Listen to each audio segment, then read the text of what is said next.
Now, 27 Sports with Cealey Godwin. October 22nd, 2016. Remember that date because two amazing things went down. Now, what's really impressive about Sowers is that he says he's only about 85% right now. A few weeks ago, he had a bulging disc in his upper neck. He couldn't even swing for a few weeks. Lance, Dakota Dixon's story is both heartbreaking and inspiring. At many points during his young life, he could have called it quits, but against all odds, faith and family kept him going. Eddie Lacy led the way on the rush attack, 11 carries for 81 yards, but Lacy would leave early in the fourth quarter with an ankle injury. We talked at 5 about how to throw the perfect tailgate, and right now I'm going to introduce you to my new friend, Trudy. She's been tailgating with her coworkers now in the same exact spot for more than 20 years. Impressive stuff. Barry Alvarez announced the new trio of men's hockey coaches this afternoon at the Kohl Center, a hire he said would sure knock your socks off, and he came prepared by handing out these free socks to everyone in attendance. Coach, in big-time games, you expect a lot out of big-time players. Hannah Whitish is that girl for you. What can we expect from her this second half? Well, I expect Hannah to kind of impose her will a little bit more. You said when you came over here, can you guys breathe now? Can you breathe now, Coach? Absolutely. This right here is a handy-dandy broom. It's typically used for cleaning, but sometimes we use it when it comes to baseball. And this afternoon, the Brewers are swept out of Citi Field as Noah Syndergaard pitches straight fire. Highlights coming up after this. With trade rumors still swirling about Brewers outfielder Ryan Braun, there might be some worry when Milwaukee fans don't see the 32-year-old out in left field this afternoon. But the trade deadline, light years away. And rumors are sometimes just simply rumors. In fact, he's out with a stiff neck for a second straight game in the 8th time in the last 14 games. That's just the problem with getting old, people. We'll start this one in the top of the second. Jay Bruce. He goes deep to right off of Jimmy Nelson, and I mean deep. This one hits the second deck at Miller, tied up at 1. Now tied up at 2, Jonathan Lucroy. Boy, has he been good lately. Comes up with a 2-out single that scores Hernan Perez. And in the 7th, Lucroy connects again. Slaps this one out to the corner. And 2 more runs score, and Luke ends up with the triple. But the Reds make it interesting. They were down by 3 heading into the 9th, but they closed the gap to 1. Tucker Barnhart singles to center, and Ivan De Jesus scampers to home. Blaine Boyer trying to close things out here. Runner on first, Jordan Pacheco comes in to pinch it, and Boyer sends him back to the bench. Saving the day and the series for the Crew, they win 5-4. The Maryland-Wisconsin rivalry gets bigger and bigger every single time they play. A year ago, the Terps shut down the Badgers' 10-game win streak, denying their claim to the Big Ten regular season championship, but only for a few days. Then last month, sophomore Melo Trimble drained a last-second three-pointer to steal the victory at the Kohl Center. So tonight, it's time to get even. And payback came hard and heavy for Maryland. Nigel Hayes starting the night off with the 3-ball. But there's more where that came from. On a 16-3 run, the Badgers lighted up from beyond the arc. Hayes, yes, sir. Vito Brown coming out of his shell the past week, drains it from deep as well. The duo combined for 21 points from out wide tonight. Into the first, Wisconsin up by 16. Controversy. Diamond Stone, the freshman from Milwaukee, fighting for the ball. But as he gets up, he shoves Vito Brown's head into the hardwood. He gets teed up, but no ejection. Second half, Terps try to close up the gap. Rashid Suleiman, he had 17 tonight. And later, Stone, Dunk City, brings it to within 6. But today belongs to Wisconsin. Ethan Happ with the steal to Brown, and he shoves it down the chimney. Career-high 21 points for the junior as Wisconsin ends Maryland's 27-game home win streak. 70-57 the final. Badgers now winners of 7 straight. A much closer game going down in Milwaukee. Marquette and Creighton, 13 ties, 10 lead changes in this one. Tied up at 60 at the 2-minute mark. Dwayne Wilson makes the layup. Now a minute to go. James Milliken all day gives it a 1-point lead for the Blue Jays. They added some free throws to make it a 3-point game. Golden Eagles take a timeout to draw up the game-tying play. 7 seconds left. Give it to Wilson for 3. Oh, maybe another day. Marquette falls 65-62. Now, no Bucks in tomorrow's NBA All-Star game, but tonight Chris Middleton competing in the three-point contest.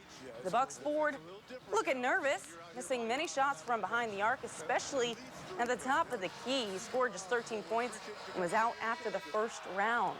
Meanwhile, Klay Thompson on fire in the championship round, upsets his splash brother Steph Curry to win this year's competition. The Wisconsin men sit at the bottom of the Big Ten standings, and tonight they will try to salvage their series with Big Ten top dog Michigan, who skated to a 4-1 victory last night at the Kohl Center. The Wolverines came out fast in this one, put the Badgers down 1-0 in the first. But 53 seconds into the second, Luke Cunnin sneaks it past the goalie to tie things up. The Badgers would have to do this 3 more times. Down by 1 with 30 seconds to go, Cunnin open on the backside again, and he drills it. This one would head into overtime. The Badgers fall in the shootout. Wolverines taking the extra point in Big Ten play. As for the ladies, they hit the ice earlier today, hosting Minnesota State. The Badgers haven't lost at LeBron Arena in nearly a full year. Late in the first period, Sydney McKibben flips it past the goaltender, the first of 2 goals today for her. Badgers up 1-0. Then in the second, Bailey Wellhausen. She makes it 2-0 Wisconsin. They score a couple more and win it 4-0, extending their home win streak to 21 games. Badgers wrap up the series tomorrow at 2 in the final home game of the regular season. That's it for sports. We'll be right back. His golf game quickly grabs everyone's attention. But one glance at Bentley Glass's shoes shows that family comes above all else. She was always really positive. She never, I don't think anything ever negative came out of her mouth. Her name was Cealey. She married her high school sweetheart, Steve, and together they raised their 2 athletically gifted sons. Then 5 years ago, she was diagnosed with breast cancer. 2 weeks into her being diagnosed, she said, hey, I think I'm going to start this foundation to help others. So with friends and family, she started the Jefferson County Cancer Coalition. Shows how, much she just cared about everybody else. She just loved everybody and anybody that fought.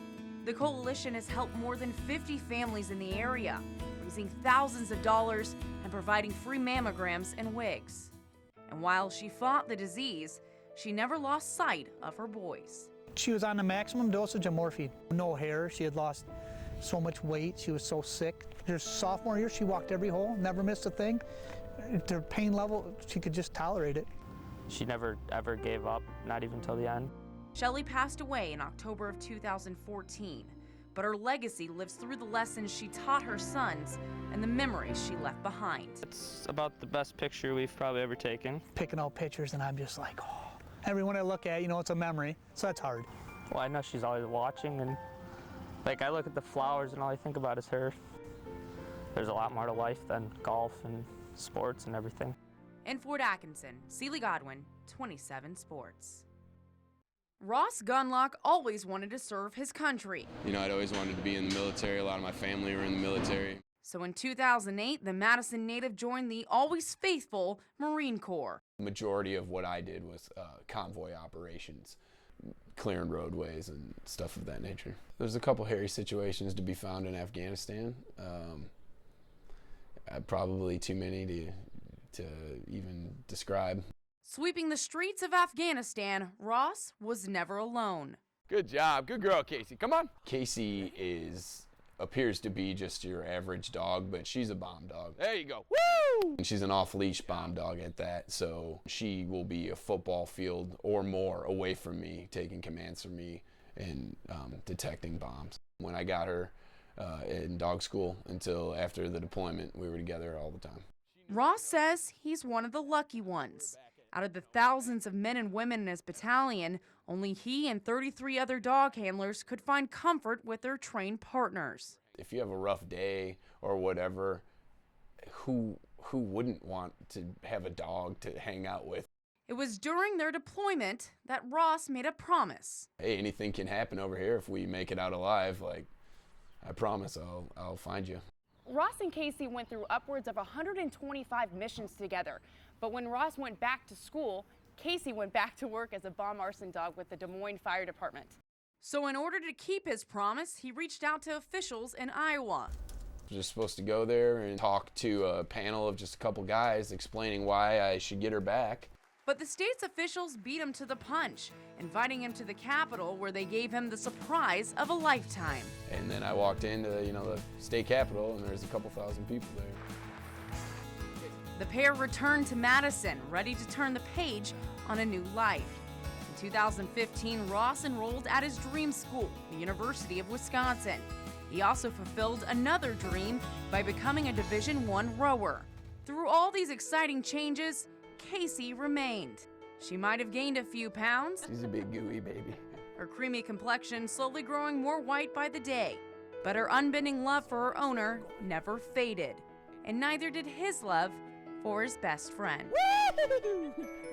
Yeah, it's pretty extreme. There's no doubt about that. I'd give my life to save her without even thinking about it. In Madison, Cealey Godwin, 27 News.